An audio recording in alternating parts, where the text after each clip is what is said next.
absolutely. Muslims are living in peace in the West. And so there is nothing.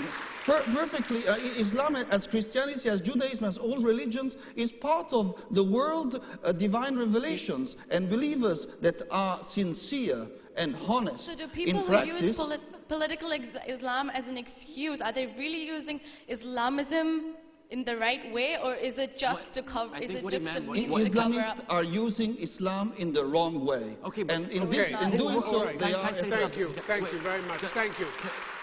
You're going to have a brief comment. Shadi Hamid. This is very problematic what you're seeing here.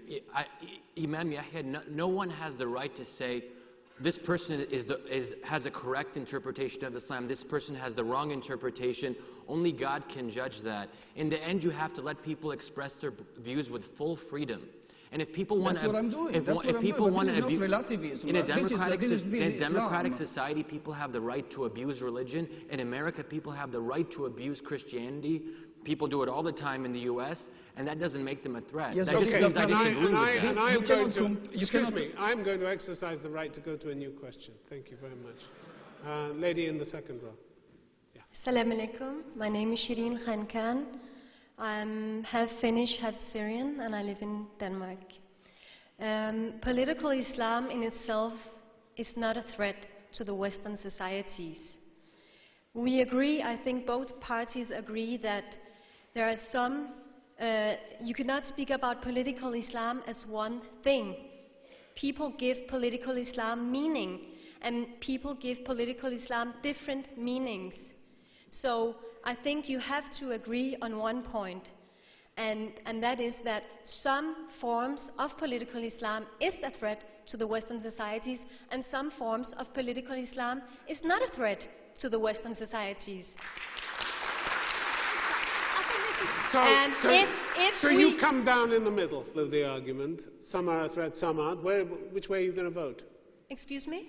Which way are you going to vote? Yes. On that side. Okay. Because I would always choose nuances. It's important. It's Maajid, incredibly Nawaz. important. Just to say thank you for that comment. It's because of the nuances that I oppose the banning of organizations that are Islamist but are not violent, because I recognize, as does Imam Yahya, those nuances. The point we're making is that if the only criteria for when political Islam or Islamism refuses to become or ceases becoming a threat is when they move away from Islamism as an ideology and move towards democratic and liberal values, then I think that proves our point. That if you stick to and adhere to Islamism as an ideology, the most moderate example of which advocates that women and non-Muslims cannot become heads of state, that hands need to be lopped off for theft, that people need to be stoned to death, and that people need to be lashed for drinking, and that's the most moderate example of them, then I'm saying that's a problem. Now, Shadi, you gave the Muslim Brotherhood as the most moderate example of them. Please. I just want to bring the question, and then I'll come to this side. Okay, I will answer shortly. I agree with you on every point you made, but you have to look at the question. Is political Islam a threat to the Western society? This is the question.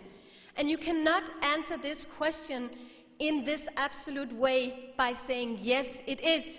Because you will demonize a whole group of people who identify themselves as political Muslims and who are not creating a threat to the Western society.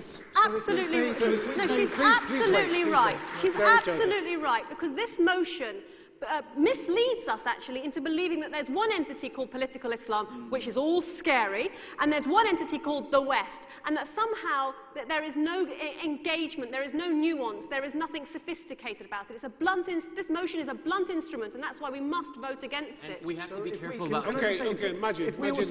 If we also therefore vote no, we're doing the same thing. We're saying that all those who are Islamists are not a threat. And that's the problem with this, is that you've got to recognize there's a difference between Muslims who engage in politics, which is actually what you're advocating, and that's why I think you should be on this side, because both of you have been advocating never, on this lifetime, am I going to be on that side. Because at the end of the day... Sarah, there's a difference between Muslims engaging in politics and an ideology called Islamism. Just because there are differences over defining communism, it doesn't mean communism doesn't exist. That's the point we're making. All right. I think we've explored this. In the 1920s. I think we've explored this question. I'm going to move to a question in the front row. Thank you.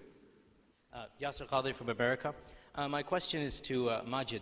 You seem to have no problem if somebody quotes John Locke, somebody quotes Tocqueville, somebody quotes any other political philosopher. But the day that a Muslim stands up and quotes what he believes to be the word of God and the word of the Messenger of God, you seem to have a problem with that. I find that a double standard. No, of course not.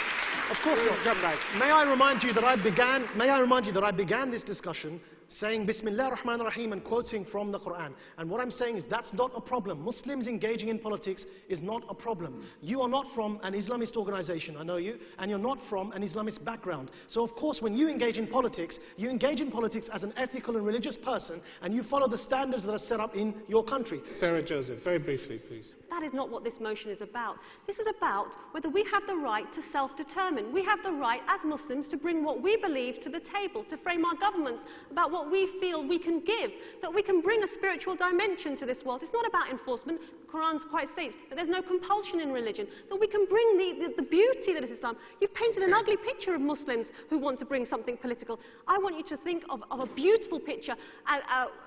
Political Islam can be whatever we want it to be, and let it be something good, and vote against this motion. All right, and now, ladies and gentlemen,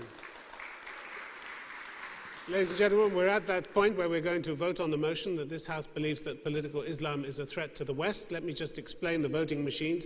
If you want to vote for the motion, that is the side represented by Maajid Nawaz and Imam Pallavicini, you press button 1, the yes button. If you want to vote against the motion, the side represented by Sarah Joseph and Shadi Hamid, you press button 2, the no button, and would you please press whichever button you want to press now. You only have to do that once, and through the wonders of modern science, your vote will be communicated immediately to our computers. Here we are. The vote should come up.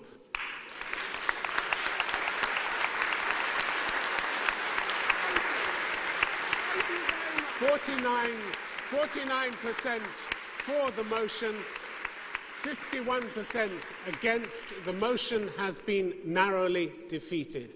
Ladies and gentlemen, it just remains for me to thank our panelists who've come a long way. Thank you very much for being here tonight. Thank you to you, the audience. The Doha debates will be back again in a month's time. Till then, from all of us on the team, have a safe journey home. Good night. Good night.